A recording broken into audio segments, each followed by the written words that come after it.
ভাইজান, আমার টাকা কয়টা কবে দিবেন? দোকানে মাল তোলন লাগবো। বিকালে গঞ্জে গেলে মহাজনের থাইকা বিলটা নিয়া আপনি টাকা কয়টা দিয়ে দিমু। আমরা যখন ছোট আছিলাম তখন দেখতাম মুদি দোকানে বছর শেষে হাল খাতা হইত। বছরব্যাপী যেই কয় টাকা বাকি আছিল সব টাকা পরিশোধ করার পর মিষ্টি খাওয়ানো হইত। ভাবজান দেখতাম ছোট একটা পলিথিনে কইরা সে মিষ্টি নিয়ে আইত।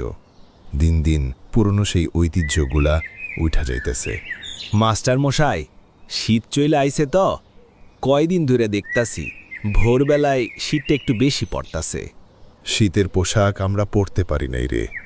পাতলা জামাগুলা একটার উপর আরেকটা পরতাম। ছেঁড়া কাঁথা গায়ে দিয়া কত শীত যে পার করলাম।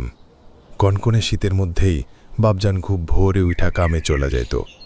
বাবার হাড় ভাঙা খাটুনি দেখা মনে মনে কইতাম, কবে বড় হব, বাবার কাঁধের বোঝাটা একটু হালকা হইব। যাদের বাবা মা এখনো বাইচে আছে, যত্ন করেন, খেয়াল রাখেন, সাধ্যের মধ্যে যত্নের কমতি রাখেন না। যেদিন বাবা আর চিবিয়ে খেতে পারবেন না, সেদিন মাংস কেনার টাকা থাকা অর্থহীন।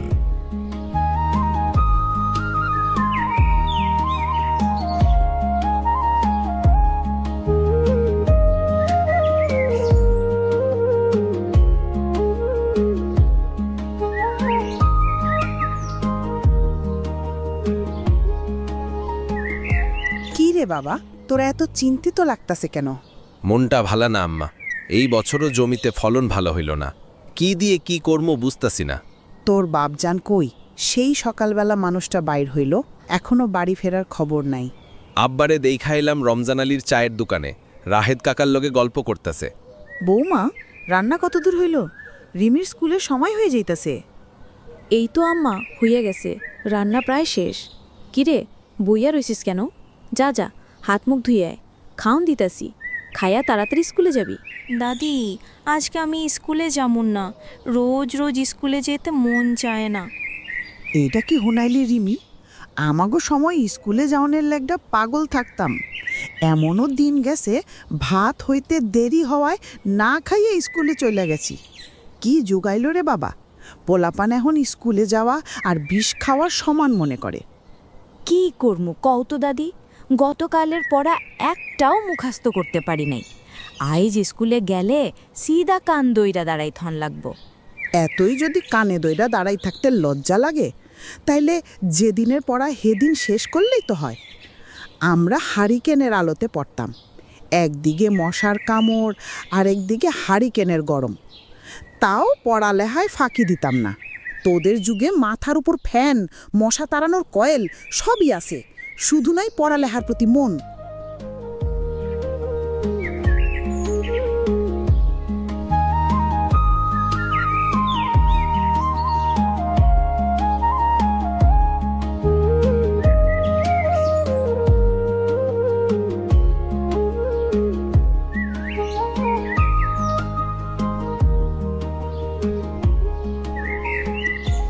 এটা সেই নদীরে কানাই, যার পেটে হাজারো মানুষের বসত ভিটা। আগুনে পড়লে তাও ভিটামাটিটুকু থাহে, কিন্তু নদী যারে ধরে চিহ্নটুকুও রাহে না। নদী আমাদের ঘর ভাঙে, আর মন ভাঙে বিধাতা। এই ভাঙনার জোড়া লাগে না রে ভাই। ভাইজান, মনে আছে আপনার? ঢাকা যাওনের লাইগা বাড়ি থেকে রওনা দিতাম সকাল 10টায়। লঞ্চঘাট যাইতে যাইতে বেলা ফুরাইয়া সন্ধ্যা হইয়া যাইত। আর হেই লঞ্চঘাট আমাগো উঠোনে আসিল এক সময়। এখন তো আমাগো বসত ভিটা নদীর মাঝখানে। এখন ভাবি, মাটির নিচে তো শিকড় থাহে, আমরা কি তবে শিকড়হীন হইয়া গেলাম? আহারে, কত মানুষ খাইয়া না খাইয়া, শরীরের রক্ত পানি কইরা, 2-1 পয়সা জমাইয়া কোনো রকম মাথা গোজার ঠাইটুকু ঘরাইছে। ভাবতেই কষ্ট লাগে, এই মানুষগুলা নার উইঠা দেড়ানোর মতন শক্তি নাই। তাগো শেষ সম্বলটুকু কাইরা নিলই নদী। বাপদাদার কবরগুলা পর্যন্ত নদীর গ্রাসে চইলা গেল রে কানাই। মৃত্যুর পরেও কি শান্তি জুটব না এই দুঃখী মানুষগুলার কপালে? ওই যে তেলবাহী জাহাজটা দেখা যাইতাছে, ঠিক ওইখানটায় আসিল আমাগো বাড়ি। ওই দিকটায় একবার তাকাইলে মনে হয় আমার শৈশবটা ওইখানেই ডুব দিছে, চাইলেও আর ফিরিয়া পামু না কোনো দিন। হয়, ওইখানেই আসিল মাঝির হাট। ছোটবেলা দাদার হাত ধুইরা মেলাবার ওয়াজ হোনার লেগে গেছিলাম মাঝির হাট। এখন তো চৈত্র মাসের শুকনা দিনের মতন চারদিক খালি হাহাকার। সেই মেলা, সেই লোকজন, সব যেন স্বপ্নের মতন মিলাইয়া গেল। ইচ্ছে করলেও আর কখনো নিজের জন্মভূমি সুইয়া দেখতে পারবো না। ভাইবতেই চোখের কোণে জল চইলা আসে। মনে হয় মাটির কাছে পিরা যাই, এই নদীর কিনারেই শেষ নিঃশ্বাসটুকু ফেলি। ওচ ভাঙ্গা ল্যাজ করে আর ল্যাজ ভাঙ্গা ওচ, সবই আল্লাহর ইচ্ছা। দাদার আমলে অডেল সম্পত্তি আসিল, বাবার আমলে শূন্য, আমরা এখন গরিবী জীবনযাপন করতেছি। আমাগো পোলা মায়ার আমলে আবার সব কিছু হইব ইনশাল্লাহ। তবুও মনে হয় পোলা মাইয়ারা কি এই মাটির মায়া বুঝব, নাকি তাগো কাছেও এই ভিটা শুধু অতীতের একটা গল্প ইয়া থাকব।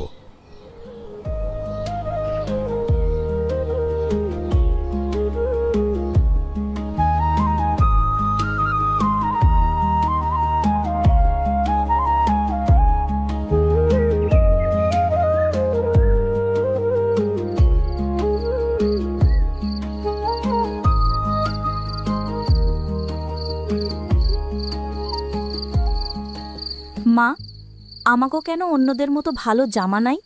কেন আমরা প্রতিদিন ভালো কিছু খাইতে পাই না? এই অভাব জিনিসটা কি মা?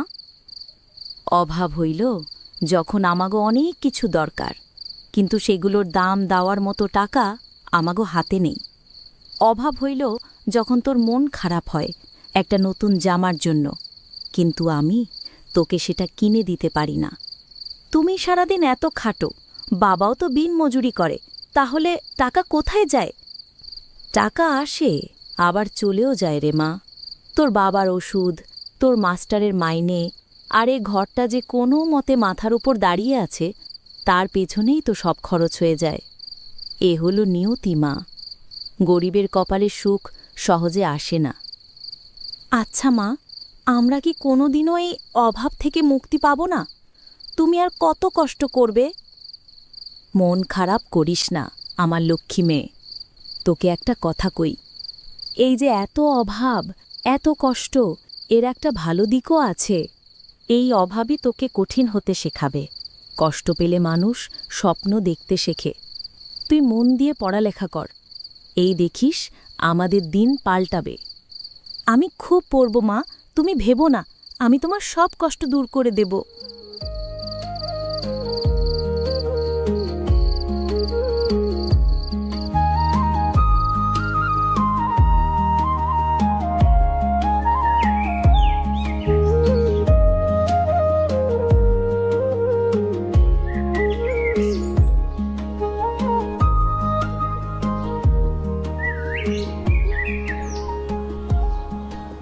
মাস্টার মশাই, স্কুল মাঠে আমরা তিনজন ছাড়া আর কাউরে দেখতাছি না। একটা সময় এই মাঠে মানুষে ভরপুর থাকতো সারাক্ষণ। আর স্কুল, আমরা এখনো সেই দিনগুলো মিস করি। স্কুল ছুটি হইলে পাড়ার সকল পোলাপান ক্রিকেট ফুটবল নিয়ে মাঠে পড়ে থাকতাম। বিকেল পেরিয়ে সন্ধ্যা, বাড়ি ফেরার নাম নেই। আমার আম্মা লাঠি হাতে নিয়ে আসতেন। সন্ধ্যা হয়ে যাচ্ছে, এখনো বাড়ি ফিরিনি, তাই খেলা যেত লণ্ডভণ্ড হয়ে। মায়ের সেই শাসন, এই সময়টা এসে ভীষণ মিস করছি। এখন পলাপান স্কুলে আসাটাই বোঝা মনে করে। সারাক্ষণ শুধু মাথার মধ্যে ঘুরপাক খায়, কখন স্কুল ছুটি হইব আর কখন মোবাইলখানি হাতে লন যাইব।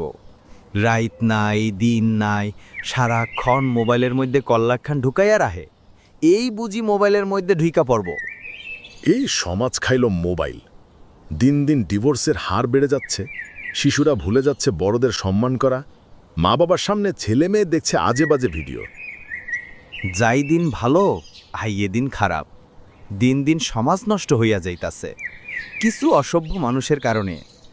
বাবা মার সবচেয়ে বড় ভুল হচ্ছে সন্তানের হাতে মোবাইল তুলে দেওয়া। ছোট একটি যন্ত্রের আলোয় আজ শৈশবের হাসি ম্লান, খেলাধুলার মাঠ শূন্য। এই ডিজিটাল আসক্তি কেড়ে নিচ্ছে মনোযোগ, কেড়ে নিচ্ছে স্বাভাবিক বিকাশ, যা কিনা এক নীরব বিষের মতো ভবিষ্যতের ভিত্তি নষ্ট করে দিচ্ছে।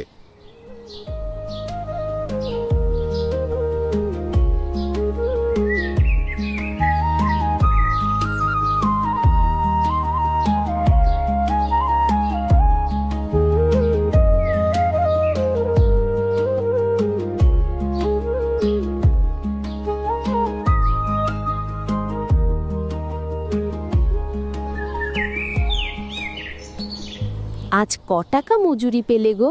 কালকের ধান ভাঙাটার দামও তো মেটানো হয়নি। আর বলিস না, আজ মিস্ত্রি কাজটা দিল না, বলল বালির ট্রাক নাকি আসেনি। সারাদিন বসে থেকে শেষ বেলায় শুধু একটা ইট টানার কাজ পেলাম, মোটে 150 টাকা দিয়েছে। 150 টাকা? এত কম? বাচ্চাটার জ্বর এসেছে, ওষুধ লাগবে, চালও তো প্রায় শেষ। কি করব বলো, কপাল। এই হাত দুটোতে জোর আছে কিন্তু কাজের অভাব। শহরে গেলে হয়তো কাজ মিলতো, কিন্তু সেখানে তো ঘর ভাড়ার পেটের ভাত জোগাড় করা আরও কঠিন। এই গায়ে তবু নিজেদের একটু মাটি আছে। তোমার এত কষ্ট হয় দেখে আমার খুব খারাপ লাগে। কাল যে তোমার পিঠে ব্যথা হলো, সেটা কি কমেছে? ডাক্তার বলেছিল গরম স্যাগ দিতে। শ্যাক দেওয়ার সময় কোথায়? সকালে উঠতে হবে সেই কাকডাকা ভোরে। কাল যাব ওই নতুন ইট ভাটাটার দিকে, শুনেছি ওখানে এখন খুব কাজ হচ্ছে। যদি 8-10 ঘন্টা খাটতে পারি তাহলে হয়তো ভালো একটা মজুরি মিলবে।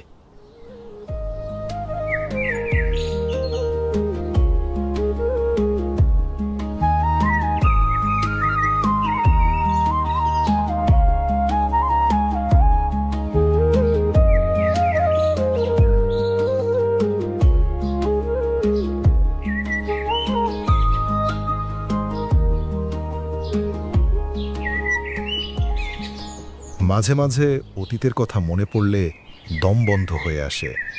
আমাকে সময়টা আসিল অন্যরকম। আমরা ঠিকমতো খাবার পাইতাম না, শীতে দামি পোশাক তো দূরের কথা, পাতলা কম্বলই জুটে নাই। তোর ছোটবেলার কিছু স্মৃতি আমাকে খুব ভাবায়। তুই একবার বলেছিলি না সেই স্কুলে ড্রেস বানানোর গল্পটা? হ্যাঁ, সেই স্মৃতি আজও ভুলতে পারি না। স্কুলে ড্রেস বানাইতে গেছিলাম আম্মার লোকে। পুরা বাজার ঘুইরা সবচাইতে কম দামের যে কাপড়টা পাওয়া গেছিল সেইটা দিয়েই আমার শার্ট বানানো হইল। কিন্তু কয়েকদিন পর দেখি কাপড় পাতলা হয়ে ফাঁকা ফাঁকা দাগ পড়ে যাচ্ছে। এমন ভঙ্গুর অবস্থা হয়েছিল যে সামান্য টান লাগলেই ছিঁড়া যাইত। অভাবের মধ্যেই আমাকে বড় হওয়া। দুপুরে ভাতের মার খেয়ে থাকতাম, রাতে জুটত ভাত, আর সকালে পান্তা ভাত, তাও এক বাটি জল দিয়ে কুচলে খাওয়া। আমরা তখন ড্রেসের রং কেমন হবে বা জুতোটা লেটেস্ট মডেলের কিনা এসব নিয়ে চিন্তা করতাম। তোদের কষ্টটা ছিল অস্তিত্ব রক্ষার সংগ্রাম, আর আমাদের চিন্তা ছিল চাহিদার বিলাসিতা। ঠিক কইছিস। কিন্তু জানিস, সেই কঠিন সময়েও ভালোবাসার কমতি আসিল না। আমরা ছিলাম 5 বোন 3 ভাই। অভাব কাকে বলে আমি খুব ভালো করে উপলব্ধি করেছি। বড় বাবার সাথে বাজারে যাইতাম লাউ বিক্রি করতে। তখন মাঝারি সাইজের একটা লাউয়ের দাম ছিল মাত্র 10 টাকা। বিক্রি শেষ কইরা যেই কয়টা টাকা পাইতাম, তেল নুন কিনা নিয়ে আইতাম। কত কষ্ট কইরা যে পড়ালেখার কাগজ কলমের ব্যবস্থা করণ লাগতো, সেইটা খালি আমার আম্মা আর আল্লাহ জানে। আমার আম্মা খালি একটা কথাই কইত, অনেক বড় হউন লাগবো বাজান।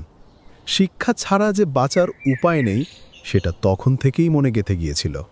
তোদের মতো মানুষেরাই প্রমাণ করে কষ্ট আর সংগ্রামই মানুষের ভেতরে সেরাটা বের করে আনে। আমরা যে জীবন পার করেছি, এখনকার ছেলেমেয়েরা তার সামান্যতম কষ্টও পায় না, তবু মন খারাপ হয় না, কারণ সেই কষ্টের দিনগুলোই আমাদের ভালোবাসার বন্ধনকে আরও মজবুত করেছিল। সেই দিনগুলো খুব মনে পড়ে আজ।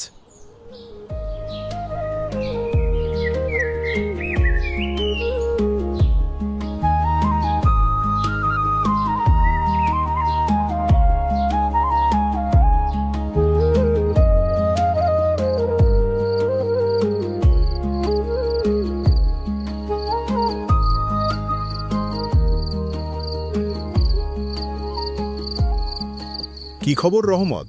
তোমার খোঁজ খবর নেই কেন?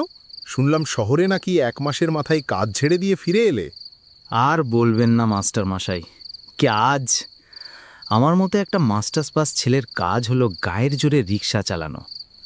দিনের শেষে শরীর চলে না, মন তো কবেই ভেঙে চুরমার হয়ে গেছে। তোমার তো ভালো রেজাল্ট ছিল, চেষ্টা তো কম করলা না, তবুও কিছু হচ্ছে না কেন? আমি তো ভেবেছিলাম তুমি একটা ভালো সরকারি চাকরি পাবে। ভালো রেজাল্ট দিয়ে এখন কি হবে স্যার? জানেন, আমি একটা মিল ফ্যাক্টরিতে সামান্য কেরানির চাকরির জন্য গিয়েছিলাম। ইন্টারভিউতে সব প্রশ্নের উত্তর ঠিক দিয়েও আমার চাকরিটা হলো না। কারণ কি জানেন? পরিচিতি ছিল না।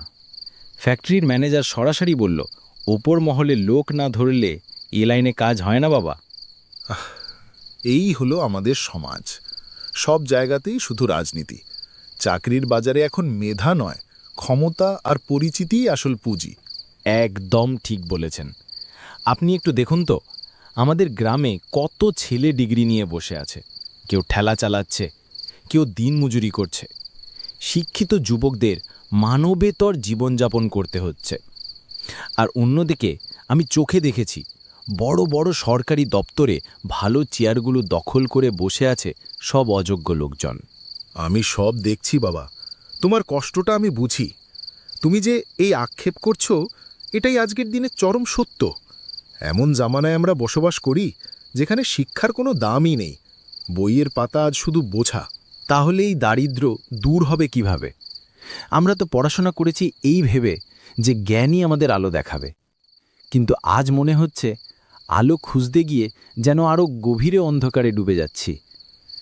বাবার হাড়ভাঙা খাটুনি আর মায়ের না খেয়ে 2 টাকা জমিয়ে আমাদের লেখাপড়া করিয়ে অভাব মোচনের স্বপ্নটা স্বপ্নই রয়ে গেল।